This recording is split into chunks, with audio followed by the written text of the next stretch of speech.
Ah, on voit pas vraiment, mais si, ça bouge un peu là. Donc il y en a en bas du minimum, certes, mais je doute que le problème provient de ça, du coup. Le cric est dead là. Putain. À suivre, je suis en contact avec des personnes qui sont en train de me donner des tips, des skills. Mais là, si je démarre plus, c'est que le moteur a bloum bloum. Je le dis pas parce que je souhaite pas que ça arrive et je pense que c'est pas le cas. Mais putain, à suivre. À suivre, ça va.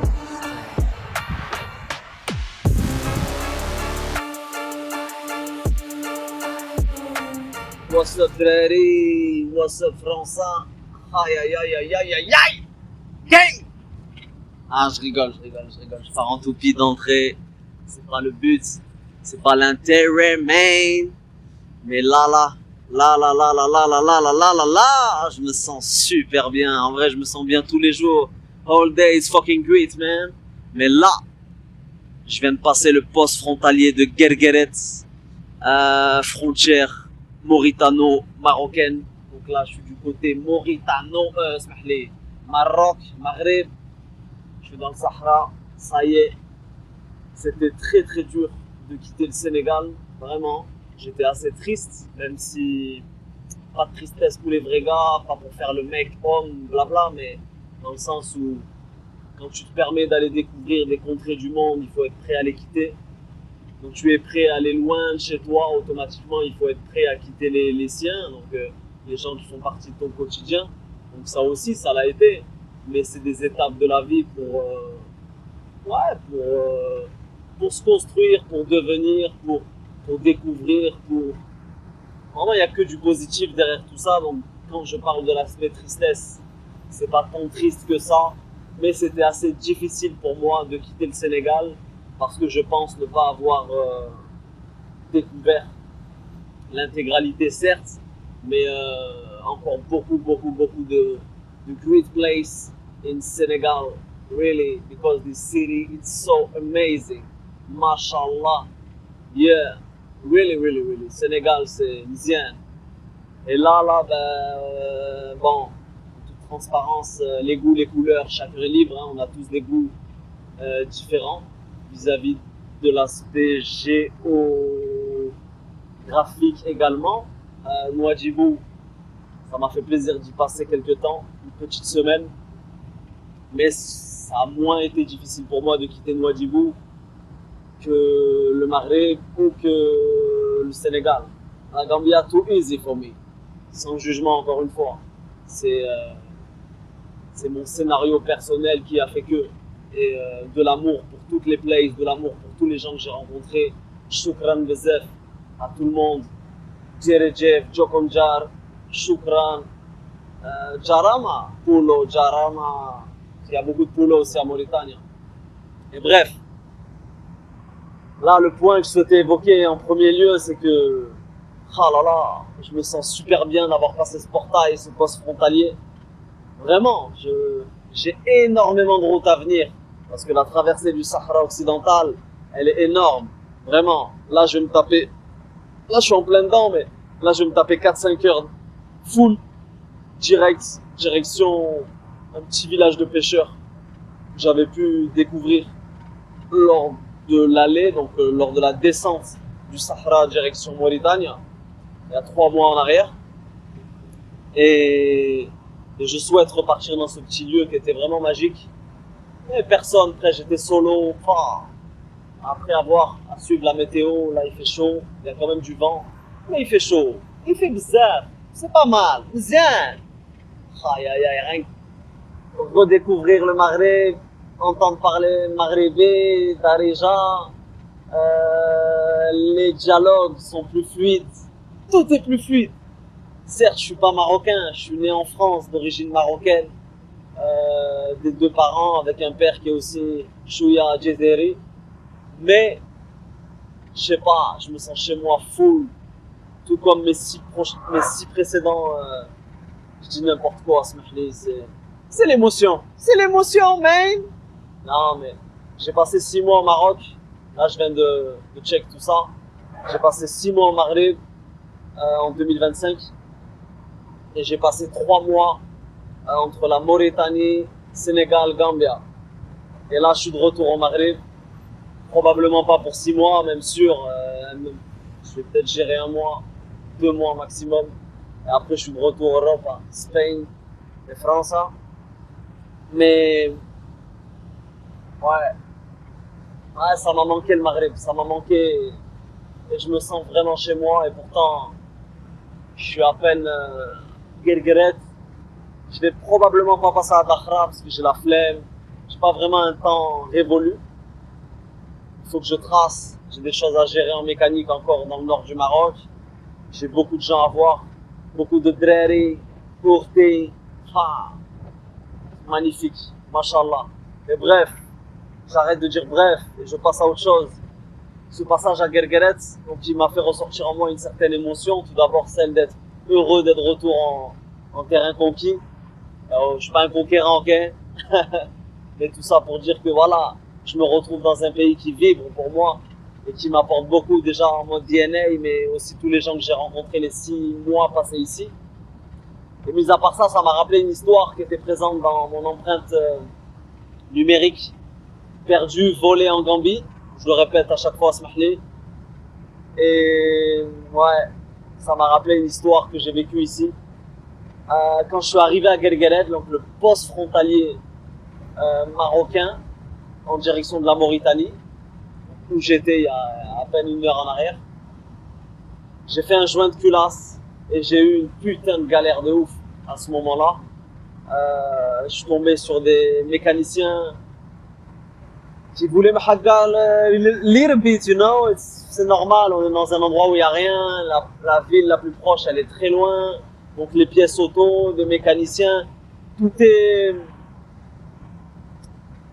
assez exclusif et comment dire, je sais pas les mots, mais ouais, l'offre, la demande, automatiquement c'est comme ça que ça se passe.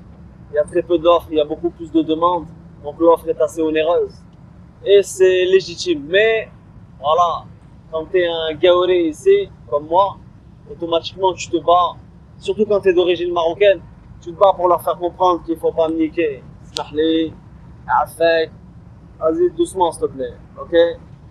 Et j'ai eu du mal, bon j'ai trouvé 2 garagistes à l'époque qui ont pu m'aider, mais le prix était, je m'en rappelle même plus, hein, c'était à 3-4 mois en arrière, le prix était énorme, vraiment énorme.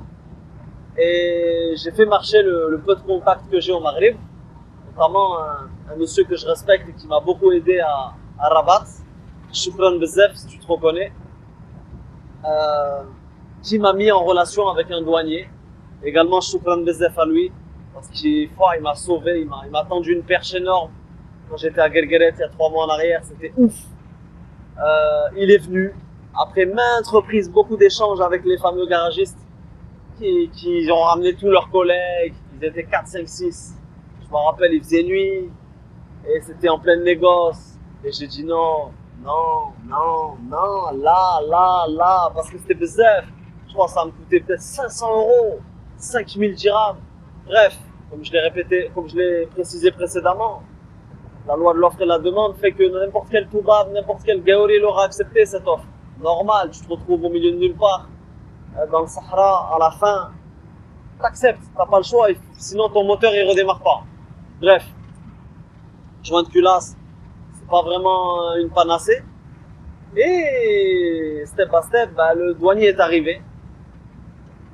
Il m'a dit je vais trouver une solution, t'inquiète même pas. Il a attrapé le garagiste. Ils sont tous partis quand ils ont vu le douanier arriver. Bon, moi c'est pas ma faute. Et ce fameux douanier a discuté avec le garagiste qui m'avait fait cette offre assez onéreuse. Il m'a dit Ryan, Hachi Mouchkil, tu t'occupes de plus rien. J'ai fait mais c'est comment? Tu t'occupes de plus rien, c'est moi qui khalas. Demain il revient, il s'occupe de tout, il va chercher la pièce, il te fait ton truc. Le lendemain t'es parti. C'est vraiment ce qui s'est passé. J'ai même pas déboursé 1 dirham, pas un. Et j'ai souhaité débourser, parce que pour moi tout travail mérite salaire, c'est la moindre des choses. Et ce douanier m'a mis tellement bien, et il m'a dit non, c'est pour moi. Je suis parti, j'ai fait ma route, direction Mauritanie. Nouadhibou, Nouakchott, après Sénégal, Gambia. Et là, je suis de retour quelques mois après. Il est pas là, malheureusement, je suis deg. Et je lui ai offert une petite pièce artisanale. C'est pas grand chose, ça n'a rien à voir avec le prix qu'on m'avait annoncé de base. C'est rien du tout. Mais je souhaitais lui faire part de ce petit lion de la Teranga, en bois d'ébène. Pour ceux qui connaissent, il y a beaucoup d'artisanat au Sénégal et c'est zwin, c'est magnifique. Et il n'était pas là, donc j'ai laissé ça à un chef de groupe de douane qui m'a accueilli. J'ai fait toutes mes démarches, je lui ai donné ça et shukran bezef. Voilà, c'était juste pour raconter cette petite histoire qui m'avait beaucoup interpellé, qui était juste exceptionnelle. C'était digne d'un film à l'époque. Donc toujours aujourd'hui. Je cut le partage pour ceux qui sont sur Insta et qui suivent pas le compte. Je vous incite à le faire dans la foulée pour découvrir enfin le scénario de Guergueret. Voici la méthode. On va dans les stories avec le drapeau du Maghreb, numéro 5, ici même. Et là, on pousse sur la droite pour arriver à peu près au 24 décembre, si je dis pas de bêtises. Ouais.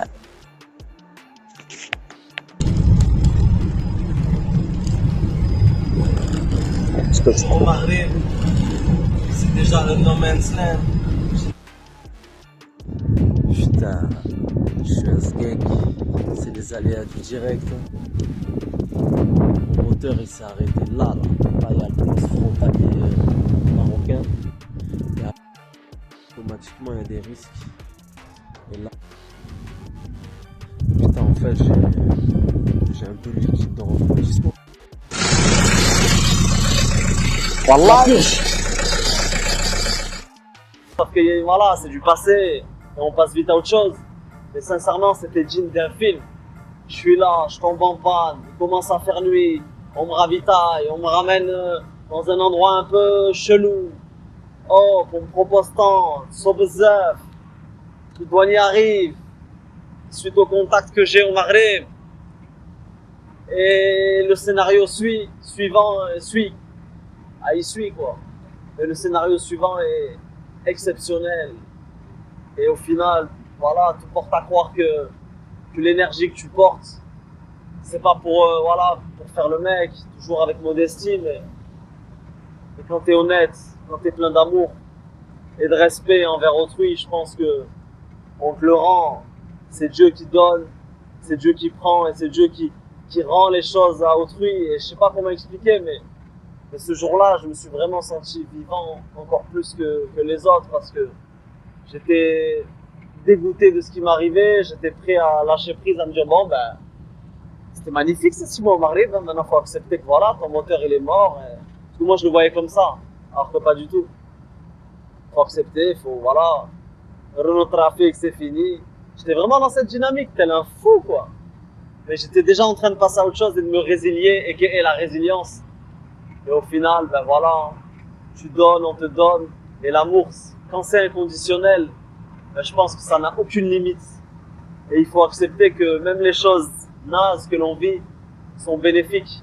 Tout est bénéfice. Et tout ça, c'est grâce au risque, je pense. Faut pas mélanger ces deux mots dans tout, hein.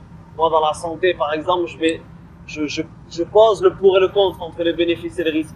Mais là, je me dis que dans les expériences de vie, les risques sont les bénéfices de demain. C'est mon avis. C'est seulement mon avis. Donc, bon, c'était très brouillon ce partage. Mais en vrai, tout ça pour dire que là, je suis mzien. Je suis bekhir. Je suis de retour au Maghreb. Et là, je vais enchaîner les kilomètres et les kilomètres. Et j'ai hâte de retrouver les drari. J'ai hâte de tout ce qui va suivre parce que je sais ce qui va suivre. Dans un sens, je crois le savoir. Mais non, je pense qu'il va y avoir encore plein de surprises. Plein de surprises. Et la vie est magique. Magique. Même en France, je pense que ça va être magique malgré l'envie que je n'ai point de rentrer dans ce pays. Avec tout l'amour que je porte pour celui-ci. Hein. Mais voilà, c'est l'énergie. Même à distance, je ressens déjà l'énergie de là-bas. Mais je vais me retrouver dans des campagnes, je vais me retrouver dans des régions que j'ai probablement jamais découvertes encore. Et ça va être magique aussi. Voilà. Shukran bezef pour l'écoute. Prenez soin de vous. Restez connectés envers vous-même. Et sachez que tous les risques que vous prenez aujourd'hui, ce sont probablement, je l'espère pour vous, les bénéfices que la vie vous fera bénéficier demain. Tout simplement. Waouh. Waouh, les paysages, c'est néant, il n'y a rien. C'est que du sable. Mais j'ai hâte de revenir en... Déjà, j'ai hâte de découvrir Tafraout, c'est le next step. Enfin, next step, pas tout de suite, mais c'est la prochaine découverte que j'ai jamais faite. Ouais, Tafraout. Prenez soin de vous, t'as la phrase. Stay fucking connected. Brr.